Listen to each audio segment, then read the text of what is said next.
శ్రీరంగంలోని శ్రీ రంగనాథ స్వామి వారి ఆలయంలో మొత్తం 21 గోపురాలుంటాయి. అన్ని గోపురాలు మంచి కలర్ఫుల్గా ఉన్నాయి. కానీ ఈ ఒక్క గోపురం మాత్రం ఎందుకు తెల్లగా ఉంది? ఏ ఆలయంలోనైనా రాముల వారికి ఎడమవైపున సీతాదేవి, కుడివైపున లక్ష్మణుడు ఉంటారు. కానీ ఇక్కడ మాత్రం ఎడమవైపున లక్ష్మణుడు, కుడివైపున సీతాదేవి ఉంటారు. ఎందుకు? మీరు శ్రీరంగం వెళ్ళినప్పుడు ఎప్పుడైనా దీనిని చూసారా? అలాగే దానికి ఇక్కడ మీకు కనిపిస్తున్న ఈ ద్వారం ఉత్తర ద్వారం. దీనికి ఉన్న సంబంధం ఏమిటి? రామానుజుల వారు మరణించి 1000 ఏళ్ళు అయినప్పటికీ శరీరాన్ని ఎక్కడ భద్రపరిచారో మరి మీకు తెలుసా? మరిన్ని ఇలాంటి విషయాలు తెలుసుకోవడానికి వీడియో అనేది చివరి వరకు స్కిప్ చేయకుండా చూడండి.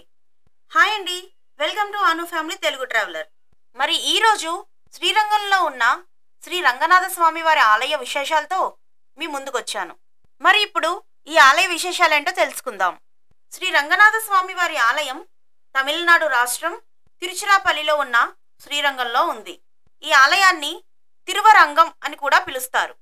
ఈ క్షేత్రం 108 దివ్య దేశాలలో అంటే 108 విష్ణు ఆలయాలలో ఒకటి, అలాగే మొదటిది.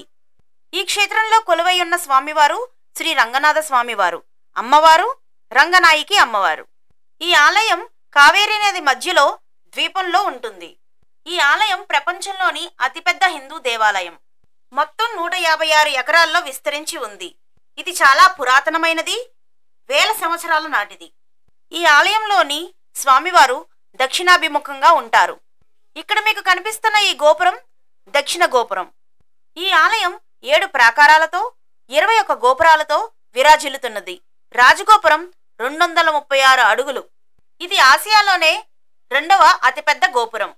ఈ ఆలయంలో రంగనాథ స్వామి వారి సన్నిధితో పాటు 53 ఉప సన్నిధులు కూడా ఉన్నాయి. కావేరీ నది తీరాన మొత్తం 3 ప్రసిద్ధ రంగనాథ స్వామివారి ఆలయాలు ఉన్నాయండి. అందులో మొదటిది ఆదిరంగడు. ఇది మైసూర్ సమీపంలోని శ్రీరంగపట్టణంలో శ్రీ రంగనాథ స్వామివారి ఆలయం. మీరు ఎప్పుడైనా మైసూర్ వెళ్ళారనుకోండి, తప్పకుండా రంగనాథ స్వామివారి ఆలయాన్ని దర్శించుకోండి. మేము కూడా మైసూర్ వెళ్ళినప్పుడు రంగనాథ స్వామివారి ఆలయానికి వెళ్ళాము. చాలా పెద్ద ఆలయం, చాలా బాగుంటుంది. రెండవది మధ్యరంగడు. ఇది కర్ణాటకలోని చామరాజనగర జిల్లా కొల్లేరుగల తాలూకా శివసముద్రంలోని రంగనాథ స్వామివారి ఆలయం. మూడవది అంత్యరంగడు, శ్రీరంగంలోని రంగనాథ స్వామివారి ఆలయం. ఇప్పుడు మీరు చూస్తున్నది. ఈ ద్వారం పైన స్వామివారి అవతారాలు కనిపిస్తున్నాయి. ఇది గరుడాల్వార్ సన్నిధండి. ఇక్కడ గరుడాల్వార్ 25 అడుగుల ఎత్తులో ఉంటారు. చాలా బాగుంటుంది. అలాగే నెల్లూరు జిల్లాలో శ్రీ తల్పగిరి రంగనాథ స్వామివారి ఆలయం ఉందంటండి. ఇది కూడా చాలా ప్రసిద్ధి చెందిన రంగనాథ స్వామివారి ఆలయం అంట. మీలో ఎవరైనా వెళ్ళుంటే కామెంట్ బాక్స్ లో కామెంట్ చేయండి. ఇంకా ఎవరైనా వెళ్ళకపోతే అవకాశం ఉన్న వాళ్ళు వెళ్ళి దర్శించుకోండి. శ్రీరంగం ఉభయ కావేరీ నదుల మధ్య గల ఒక ద్వీపం. ఈ ఆలయాన్ని భూలోక వైకుంఠం అని కూడా పిలుస్తారు. ఆల్వార్లు కీర్తించిన 108 దివ్య దేశాలలో ఈ శ్రీరంగం ప్రధానమైనది. విష్ణుమూర్తి స్వయంభూగా అవతరించిన 8 క్షేత్రాలలో కూడా ఈ శ్రీరంగం అనేది ప్రధానమైనదండి. రాముల వారి కులదైవం శ్రీ రంగనాథ స్వామి వారంట. అయోధ్య రాజ్యంలో రాముడు స్వయంగా శ్రీ రంగనాథ స్వామి వారిని ఆరాధించాడు కాబట్టి స్వామివారిని పెరియ పెరుమాల్ అని కూడా పిలుస్తారంట. విష్ణువు దక్షిణాభిముఖంగా ఉన్న భారతదేశంలోని అరుదైన ఆలయాలలో శ్రీ రంగనాథ స్వామివారి ఆలయం కూడా ఒకటంట. అలాగే శ్రీరంగం ఆలయంలోని 7 ప్రాకారాలు 7 సప్తలోకాలకు సంబంధించిందంట. ప్రపంచంలో 7 ప్రాకారాలు కలిగిన ఏకైక దేవాలయం ఇదొకటేనంటండి. ఈ టెంపుల్లో ఆర్కిటెక్చర్ కూడా చాలా బాగుంటుంది. ఈ ఆలయం చాలా పెద్దదండి. చెప్పాను కదా, 156 ఎకరాలలో విస్తరించి ఉందని. ఈ ఆలయాన్ని చూడడానికి ఒక రోజైతే సరిపోదు. ఎందుకంటే మొత్తం 53 ఉప ఆలయాలు ఉంటాయి. అందులో మేమైతే అన్ని దర్శించుకోలేకపోయాము, కొన్ని మాత్రమే దర్శించుకున్నాము. ఎందుకంటే టెంపుల్ టైమింగ్స్ కూడా మనకి ఆఫ్టర్నూన్ 12కే క్లోజ్ అయిపోతుంది. మళ్ళీ మనకి 3కి 3:30కి అలా ఓపెన్ చేస్తారు. ఇక్కడ ఉన్న అన్ని ఉప ఆలయాలని దర్శించుకోవాలంటే కనీసం 2 రోజులైనా మనకి టైం పడుతుంది. కానీ ఇక్కడ ఉండే ప్రతి ఉప ఆలయం కూడా చాలా అద్భుతంగా ఉంటాయి. మీరు వెళ్ళిన తర్వాత వీలైనంత వరకు ఎన్నైతే దర్శించుకోగలరో అన్నీ దర్శించుకోండి. ఇక్కడ మనకి రాముల వారి సన్నిధి కూడా ఉంటుందండి. తప్పకుండా దర్శించుకోండి. కోదండ రాముల వారి సన్నిధి. ఇక్కడ స్వామివారు విగ్రహం మనకి చాలా పెద్దది ఉంటుంది, 10 అడుగులు ఎత్తుంటుంది. ఇక్కడ స్వామివారు సీతాదేవి లక్ష్మణుడు ఎందుకు అలా ఉన్నారో మీకు ఇప్పుడు చెప్తాను. ఇక్కడ ఉండే అమ్మవారు కళ్యాణ అలంకార సీతాదేవి అంటండి, అందుకని కుడివైపున ఉంటారంట. హనుమంతుడికి కూడా ఇక్కడ తోక ఉండదంట, బాల హనుమాన్ అంట. లక్ష్మణుడు హనుమంతుల వారు ఎడమవైపే ఉంటారు. హనుమంతుడు ఇక్కడ రాముల వారిని పాదాలని చూస్తున్నట్టుగా ఉంటారంట. ఇదంతా కూడా నాకు అక్కడ ఆలయంలో ఉన్న పంతులు గారు, నేను యూట్యూబర్నని నాకు ఈ డీటెయిల్స్ అన్ని చెప్పారండి. ఇక్కడ రాముల వారి సన్నిధి దగ్గరే ఎడమ వైపుకి కులశేఖర్ ఆల్వార్ అని ఉంటారు. ఆయన కేరళలో పుట్టారు, రాజ్యానికి రాజు అయినప్పటికీ కూడా రాజ్యాన్ని వదిలేసి రాముల వారి సేవ కోసం రాముల వారి దగ్గరికి వచ్చారంట. ఇక్కడ మీకు మొత్తం 21 గోపురాలు ఉంటాయని చెప్పాను కదండి. అందులో ఒకటి స్వామివారి గోపురం, బంగారు గోపురం. ఇక్కడ మీరు చూస్తున్నదే ఆ బంగారు గోపురం, చాలా బాగుంటుంది, దర్శించుకోండి. యునెస్కో ప్రకారం శ్రీరంగం ప్రపంచంలోనే అతిపెద్ద హిందూ దేవాలయం.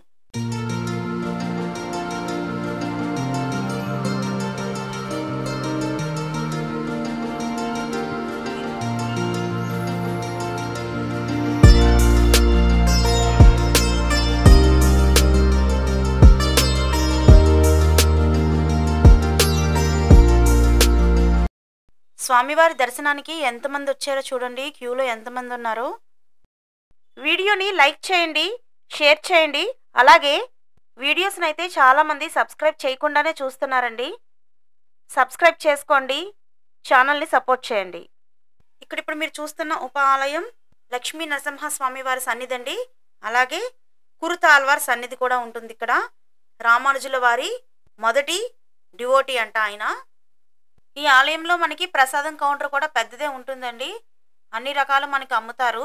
ఇక్కడ నేను చూపిస్తున్నాను కదా చూడండి, పులిహోర ఉంటుంది, దద్దోజనం ఉంటుంది, ఇంకా చాలా రకాలు ఉంటాయి. ఇప్పుడు నేను మీకు స్థల పురాణం చెప్తాను, జాగ్రత్తగా వినండి. వైవస్వత మనువు కుమారుడు ఇక్ష్వాకు మహారాజు అంటండి. ఆయన బ్రహ్మను గురించి తపస్సు చేశాడంట. బ్రహ్మ ఆయన తపస్సుకు మెచ్చి బ్రహ్మదేవుడు ఆరాధిస్తున్న శ్రీరంగనాథుని ఇక్ష్వాకు మహారాజునికి ప్రసాదించాడంట. ఆ ఆరాధన అనేది ఇక్ష్వాకు మహారాజు నుండి శ్రీరామచంద్రుని వరకు కూడా కొనసాగిందంటండి. శ్రీరామ పట్టాభిషేకం తర్వాత విభీషణుడు శ్రీరామ వియోగమును భరించలేక లంకకు మరల వెళ్ళలేకపోయాడంట. ఆ సమయమున శ్రీరామచంద్రుడు తమకు మారుగా శ్రీరంగనాథుని విభీషణుడికి ప్రసాదించాడంట. విభీషణుడు సంతుష్టుడై లంకకు పయనమయ్యాడంట. లంకకు పయనమైన విభీషణుడు శ్రీరంగనాథునితో ఉభయ కావేరి మధ్యభాగమును చేరే సమయానికి సంధ్యా సమయం అయ్యిందంట. విభీషణుడు స్వామిని అక్కడ ఉంచి సంధ్యావందనం చేసి తిరిగి వచ్చాడు. తిరిగి వచ్చిన విభీషణుడు శ్రీరంగనాథుడి ప్రణవాకార విమానముతో అక్కడే ప్రతిష్ఠితం కావడం చూసి విచారించాడంట. శ్రీరంగనాథుడు విభీషణుని ఊరడించి రాత్రి భాగమున శ్రీ విభీషణుడికి పూజను అందుకుంటానని అనుగ్రహించాడంటండి. మీరు శ్రీరంగం వెళ్ళినప్పుడు ఎప్పుడైనా దీనిని చూసారా అండి? మీరెవరైనా ఇది చూసుంటే కామెంట్ బాక్స్లో కామెంట్ చేయండి. ఇదైతే తాయార్ సన్నిధి అని మీకు చూపించాను కదా, అలా వెళ్తున్నప్పుడు మనకి అక్కడ ఆన్ ది వేలో కనిపిస్తుంది. ఇదేంటంటే మనకి అక్కడ పాదముద్రలు ఉన్నాయి కదండి, అవి అమ్మవారి పాదముద్రలు. అమ్మవారు ఇక్కడ మీకు చూపిస్తున్నట్టుగా హోల్స్ లాగా ఉన్నాయి కదండి, అందులో మనం కుడి చెయ్యి 5 వేళ్ళు అందులో పెట్టాలి. ఎడమ చెయ్యి అక్కడ పెద్దది ఉంది కదా హోల్, అందులో పెట్టి ఇలా ఒంగోని ఉత్తర ద్వారం వైపు అమ్మవారు చూసేవారంటండి. ఎందుకు అలా చూసేవారు అంటే అది ఉత్తర ద్వారం అండి. స్వామివారు ఎప్పుడు వస్తారా అని స్వామివారు వచ్చిన ప్రతిసారి కూడా అమ్మవారు ఆ భంగిమలో అక్కడ నుండి ఆ విధంగా చూసేవారంట. మీరు కూడా అక్కడికి వెళ్ళినప్పుడు అలా ట్రై చేయండి. ఇది అమ్మవారి సన్నిధి అండి. ఆఫ్టర్నూన్ 12 o'clockకి క్లోజ్ చేసేస్తారు, మళ్ళీ 3-3:30కి అలా ఓపెన్ చేస్తారు. అమ్మవారి సన్నిధి పక్కనే ఇలాగా మనకి ఫ్లవర్స్ అమ్ముతారు. అమ్మవారికి సమర్పించుకోవాలంటే ఇక్కడ మనం ఫ్లవర్స్ని కొనుక్కోవచ్చు. అలాగే ఇక్కడ మనకి ఫోటో ఫ్రేమ్స్ కూడా అమ్ముతున్నారు, ఎవరికైనా ఫోటో ఫ్రేమ్స్ కావాలంటే కొనుక్కోండి.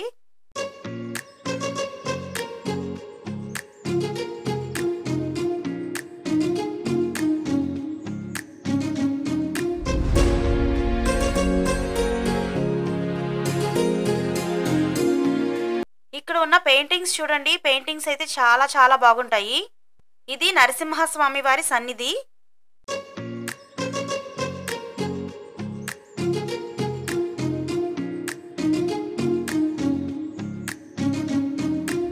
ఇది ఉత్తర ద్వారం అండి. వైకుంఠ ఏకాదశి రోజు ఉత్తర ద్వార దర్శనానికి చాలా మంది భక్తులు వస్తారంట, అసలు ఖాళీ ఉండదంట.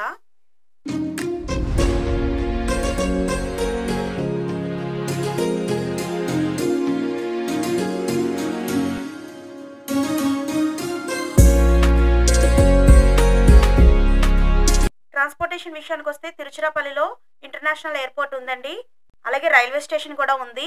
చెన్నై నుండి శ్రీరంగానికి వెళ్ళాలంటే మనకి నెంబర్ ఆఫ్ బస్సెస్ కూడా ఉంటాయి, అలాగే మనకి ట్రైన్స్ కూడా అవైలబుల్గా ఉంటాయి. ఇంకా ఎవరైనా ట్యాక్సీలో వెళ్ళాలంటే చెన్నై నుండి శ్రీరంగానికి డైరెక్ట్గా ట్యాక్సీ కూడా మాట్లాడుకొని వెళ్ళొచ్చు. చెన్నై నుండి శ్రీరంగానికి 325 కిలోమీటర్స్ అండి, ఆల్మోస్ట్ 6 అవర్స్ జర్నీ. మేము స్వామివారి దర్శనం కోసం క్యూలో నించున్నప్పుడు ఒక తెలుగు ఫ్యామిలీ మాకు కలిసిందండి. వాళ్ళతో మాట్లాడుతున్నప్పుడు వాళ్ళైతే మేము ఇది 5th టైం రావడం అని చెప్పారు. వాళ్ళు అలా చెప్తే మేము చాలా హ్యాపీగా ఫీల్ అయ్యాము. అయితే వీళ్ళు 5th టైం వచ్చారు అంటే వీళ్ళకి టెంపుల్లో అన్నీ బాగా తెలుసు, ముఖ్యంగా దర్శించుకోవాల్సినవి ఏంటో వీళ్ళని అడిగి తెలుసుకోవచ్చు అని మేము చాలా హ్యాపీగా అయితే ఫీల్ అయ్యాము. నేను వాళ్ళని స్వామివారి దర్శనం అయిన తర్వాత ఏమేమి దర్శించుకుంటారండి అని అడిగాము. ఇంకా స్వామివారి దర్శనం అయిపోయిన తర్వాత వెళ్ళిపోవడమేనండి, ఇంకేం దర్శించుకోవడానికి ఏం లేదన్నారు. అయితే మీరు చాలాసార్లు వచ్చారు కదా, ఇంకా అందుకే స్వామివారిని దర్శించుకొని వెళ్ళిపోతున్నారా, ఇంక ఈ టెంపుల్లో ఇంకేమి చూడరా అంటే ఇంకేం చూడమండి వెళ్ళిపోతున్నాము అన్నారు. అయితే మీరు రామానుజుల వారిని దర్శించుకునే ఉంటారు కదా, ఎక్కడ ఉంది అని అడిగామండి. టెంపుల్ చాలా పెద్దది కదా, ఏది ఎటువైపు ఉంటుందో మనకి తెలియడానికి కొంచెం కష్టం అవుతుంది. మనం వెతుక్కొని వెళ్ళడం కంటే తెలిసిన వాళ్ళు అయితే మనకి డైరెక్ట్గా తీసుకువెళ్తారు కదా అని వాళ్ళని అడిగాము. వాళ్ళని అడిగితే రామానుజుల వారిది ఏంటండి, రామానుజుల వారు ఇక్కడ ఎందుకు ఉంటారా అని అడిగారు. అదేంటండి ఇక్కడ రామానుజుల వారిది విగ్రహం ఉంటుంది కదా మీకు తెలీదా అంటే ఏమోనండి మాకు తెలీదు, ఎప్పుడు వచ్చినా మేము స్వామివారిని దర్శించుకొని వెళ్ళిపోవడమేనండి అని అన్నారు. మేమైతే చాలా షాక్ అయ్యాము. 5 సార్లు వచ్చి కూడా వాళ్ళు రామానుజుల వారిని దర్శించుకోకుండానే వెళ్ళారు అంటే అసలు మేము చాలా ఆశ్చర్యపోయామండి. మేము వెళ్ళింది ఫస్ట్ టైము, అందుకే నేను మీకు ఏం చెప్తానంటే స్థల పురాణం తెలుసుకోండి, అక్కడ మనం ప్రధానంగా దర్శించుకోవాల్సిన దేవతలు ఎవరు తెలుసుకోండి అని నేను ప్రతి వీడియోలో మీకు అందుకే చెప్తూ ఉంటాను. అంత దూరం వెళ్ళిన తర్వాత మనం మళ్ళీ వెళ్ళలేం కదండి, వెళ్ళినప్పుడే మనం అన్నీ చూసుకుంటే బాగుంటుంది. ఇప్పుడు నేను మీకు వ్యూ పాయింట్ చూపిస్తున్నాను. ఈ వ్యూ పాయింట్కి వెళ్ళాలంటే మనం మీకు ఇందాక నేను చూపించిన కౌంటర్ దగ్గరికి వెళ్ళి మేము వ్యూ పాయింట్ చూడాలనుకుంటున్నామని చెప్పాలి. చెప్తే వాళ్ళు గేట్ ఓపెన్ చేసి మనల్ని పంపిస్తారు. టికెట్ అయితే ఏమీ ఉండదు. ఇలా వచ్చేటప్పుడు మీకు రైట్ సైడ్ ఒక చిన్న క్యూ కనబడింది కదా, అది భోజనశాలకు దారండి. ఉచితంగా భోజనం పెడతారు మనకి వాళ్ళు. ఈ వ్యూ పాయింట్కి రావాలంటే నేను మీకు వీడియోలో చూపించినట్టుగా కొన్ని స్టెప్స్ ఉంటాయండి. ఆ స్టెప్స్ ఎక్కిన తర్వాత మనం ఈ పైకి వచ్చిన తర్వాత మొత్తం 21 గోపురాలు కూడా మనకి కనిపిస్తాయి. బంగారు గోపురంతో సహా మొత్తం అన్ని కనిపిస్తాయండి. ఇక్కడ నుండి మనం మొత్తం గోపురాలన్నిటినీ ఒకేసారి చూడొచ్చు, చాలా బాగుంటుంది. ఇక్కడ నేను మీకు మొత్తం 21 గోపురాలు చూపిస్తాను. వాటిని చూస్తూ నేను చెప్పేది జాగ్రత్తగా వినండి. రామానుజుల వారి గురించి చెప్తాను. రామానుజుల వారు 11వ శతాబ్దానికి చెందినవారు. ఆయన శ్రీరంగంలోని దేవాలయం వద్దే తన ఆశ్రమాన్ని అయితే ఏర్పాటు చేసుకున్నారంటండి. ఆయన జీవించిన 120 సంవత్సరాలలో 80 సంవత్సరాలు ఇక్కడే నివసించారంట. ఆయన మరణించి 1000 ఏళ్ళు అయినా ఇప్పటికీ ఆయన శరీరం ఇక్కడే భద్రపరిచి ఉంచడం విశేషం. అయితే చాలా మంది భక్తులకి ఇది నిజంగానే తెలియదంటండి. నేను ఇందాక మీకు చెప్పినట్టుగా వాళ్ళు 5 సార్లు వచ్చినా కూడా వాళ్ళకి ఇక్కడ రామానుజుల వారి భౌతిక కాయం ఉన్నదని తెలియదు.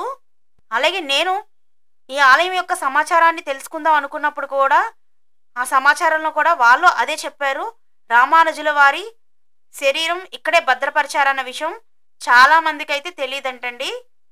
పద్మాసనంలో యోగా భంగిమలో కూర్చొని రామానుజుల వారు ఇక్కడే శరీరాన్ని విడిచిపెట్టారంట. ఆ కూర్చున్న భంగిమలోనే ఇప్పటికీ కూడా ఆ శరీరం కనిపిస్తుంది మనకి. ప్రతి ఏటా 2 సార్లు ఆయన కోసం ఓ ఉత్సవం నిర్వహిస్తారంట. ఆ సమయంలో కర్పూరం, కుంకుమ పువ్వును ఓ ముద్దగా నూరి రామానుజుల వారి శరీరానికి పూస్తారంటండి. అందువల్ల ఆయన శరీరం ఓ ఎర్రని వర్ణంలో విగ్రహంలా మెరుస్తూ కనిపిస్తుంది. అయితే హారతి ఇచ్చే సమయంలో అంట ఆయన కళ్ళు, గోర్లను మనం స్పష్టంగా గమనించవచ్చంటండి. కుంకుమ పువ్వు లేపనాన్ని అక్కడ అద్దకపోవడం వల్ల హారతి వెలుగులో అవి మరింత ప్రకాశవంతంగా కనిపిస్తాయంట మనకి. ఈసారి మీరు వెళ్ళినప్పుడు హారతి ఇస్తే మీరు కూడా కళ్ళని గోర్లని గమనించండి. మనం ఏ ఆలయానికి వెళ్ళినా తమిళనాడులో కంపల్సరిగా అయితే ఏనుగులు అయితే ఉంటాయండి. ఇక్కడ మీకు గ్రీన్ కలర్ బోర్డ్స్ కనిపిస్తున్నాయి చూడండి, left side right side board మీద మీకు రామానుజుల వారి సన్నిధి అని రాసి ఉంటుంది. మీకు ఎక్కడికక్కడ కొన్ని బోర్డ్స్ అయితే రాసి ఉంటాయండి, వాటిని ఫాలో అయ్యి మీరు వెళ్ళొచ్చు. క్రీస్తు శకం 11-12 శతాబ్దాల మధ్య రామానుజాచార్యులు శ్రీరంగంలో శరీరాన్ని అయితే విడిచిపెట్టారు. అప్పటి నుండి కూడా ప్రత్యేక లేపనాలను అద్ది ఆయన శరీరాన్ని అయితే భద్రపరుస్తున్నారంటండి. మేము కూడా రామానుజుల వారిని దర్శించుకున్నాము. చాలా అద్భుతంగా ఉంది, మిస్ అవ్వకూడదు. మీరు కూడా వెళ్ళినప్పుడు తప్పకుండా దర్శించుకోండి.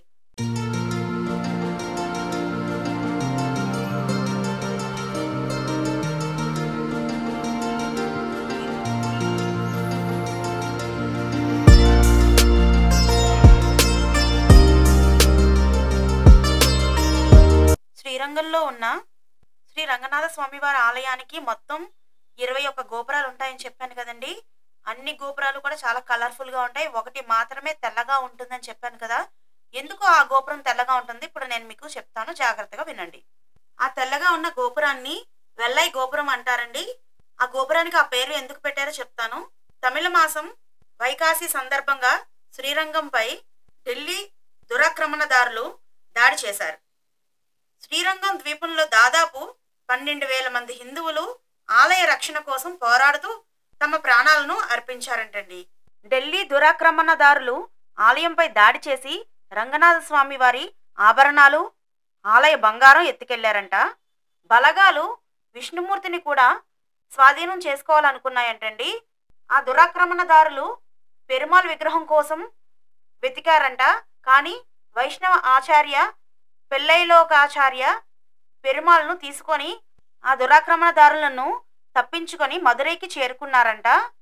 1323లో శ్రీరంగం నుండి బయలుదేరిన నం పెరుమాళ్ అని పిలువబడే విష్ణుమూర్తి 1371లోనే మళ్ళీ తిరిగి వచ్చారంటండి.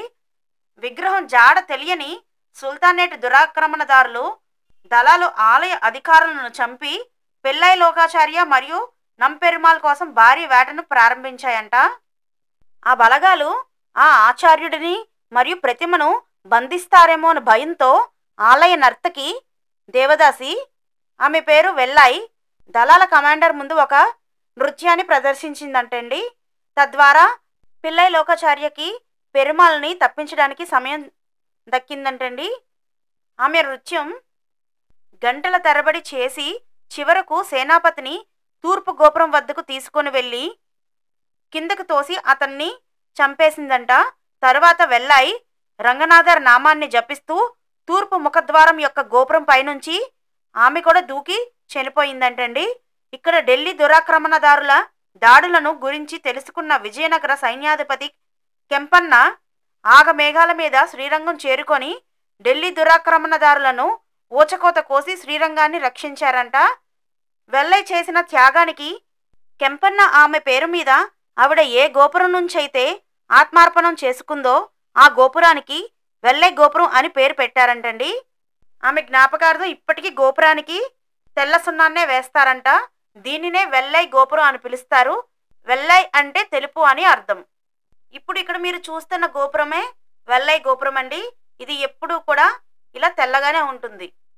ఇప్పటి వరకు నేను చెప్పిన ఆలయ విశేషాలన్నీ కూడా మీకు నచ్చినట్లయితే తప్పకుండా లైక్ చేయండి.